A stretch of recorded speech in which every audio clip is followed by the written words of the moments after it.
Live online clinics और वैसे भी नॉर्मल रूटीन क्लिनिकल प्रैक्टिस में जो चीज़ें ऑब्जर्वेशन में आती हैं उसमें फॉलो अप का फुकदान यानी पेशेंट का प्रॉपर फॉलो अप ना करना भी एक ऑब्जर्वेशन है। ये एक ऑब्जर्वेशन मेरे दोस्त मार सलीम की तरफ से आई, जिनका कोई 8-10 महीने का बच्चा जिसको टेम्परेचर हुआ, टेम्परेचर के अलावा बुखार के अलावा अपेरेंट काज बच्चे को कोई नहीं थी, यानी खांसी नज़ला ज़ुकाम बाकी ऐसी कोई सिम्टम नहीं थी। उसको एग्जामिनेशन हुआ, उसका मलेरिया टेस्ट हुआ, उसको ट्रीटमेंट दे दिया। 3 दिन तक बच्चे का बुखार नहीं उतरा तो बच्चे की फैमिली ने फिजिशियन को चेंज किया, दूसरे फिजिशियन के पास गए, उन्होंने उसका दूसरे कोई और टेस्ट करवाए, उसका ट्रीटमेंट किया और वो ठीक हो गया। उनके ऑब्जर्वेशन, उनकी रिजर्वेशन, उनकी कंप्लेंट ये थी कि मेरे बच्चे को मिस डायग्नोज और मिस ट्रीट किया गया। इसमें 2-3 चीज़ें समझने वाली हैं।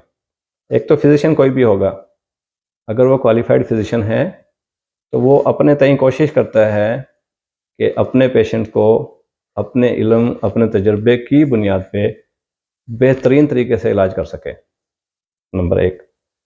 नंबर 2, हम इंटरनेशनल स्टैंडर्ड गाइडलाइन ये कहती हैं कि जिस फिजिशियन को आप एक दफ़ा चेक करवा रहे हैं, पूरी दुनिया में राइज है ये तरीक़ाकार, आप फॉलोअप भी उसी पेशेंट, उसी डॉक्टर के पास जाएं।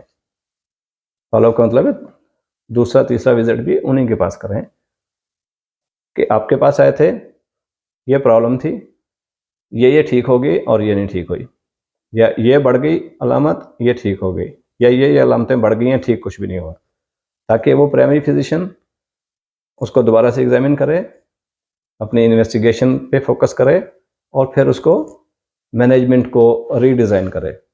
ये तो स्टैंडर्ड प्रैक्टिस है, क्योंकि ये ज़रूरी नहीं है कि एक चीज़ अगर चल रही है, टेम्परेचर की बहुत सारी काजें हो सकती हैं बच्चे में, मलेरिया के साथ साथ कुछ और दूसरी तीसरी भी काज हो सकती है।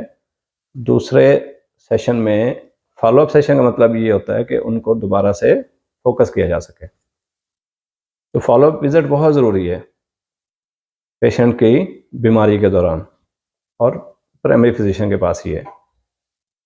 ठीक है, अगर आपने फिजिशियन को चेंज भी करना है तो फिर ये फिजिशियन की रिस्पॉन्सिबिलिटी है। वैसे तो दोनों की रिस्पॉन्सिबिलिटी है, प्राइमरी की भी और सेकेंडरी की भी, जिसके पास दूसरी दफ़ा गया है। प्राइमरी फिजिशियन पहले गाइडलाइन दे कि ये इसकी ट्रीटमेंट है, ये इसकी पॉसिबिलिटीज़ हो सकती हैं बुखार की, और ये प्रोबेबिलिटीज़ हैं इसकी कोर्स ऑफ ट्रीटमेंट की।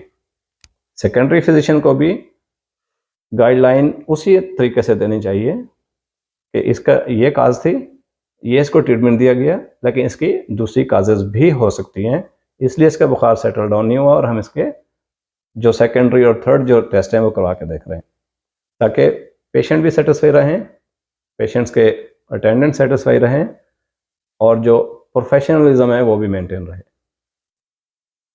तो इस केस में जूनियर फिजिशियंस के लिए और फिजिशियन असिस्टेंट्स के लिए की नोट ये है कि अगर बच्चा छोटा है, बोल नहीं पाता, उसको टेम्परेचर है without any other apparent symptoms, जिसमें खांसी नज़ला ज़ुकाम ऐसी कोई सिम्टम नहीं है, तो फिर बच्चे को यूटीआई हो सकता है, जिसकी वजह से बुखार उसका नहीं सेटल डाउन हो रहा होता।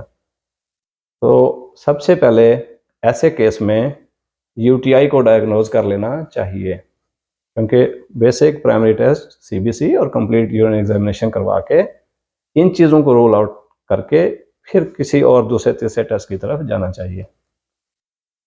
बच्चों को इस एज में टेम्परेचर विदाउट एनी अपेरेंट काज यूटीआई की वजह से हो सकता है, जिसको हम पेशाब के इन्फेक्शन कहते हैं। तो सबसे पहले रूल आउट करें यूटीआई को, फिर उसके बाद कोई और ट्रीटमेंट शुरू करें।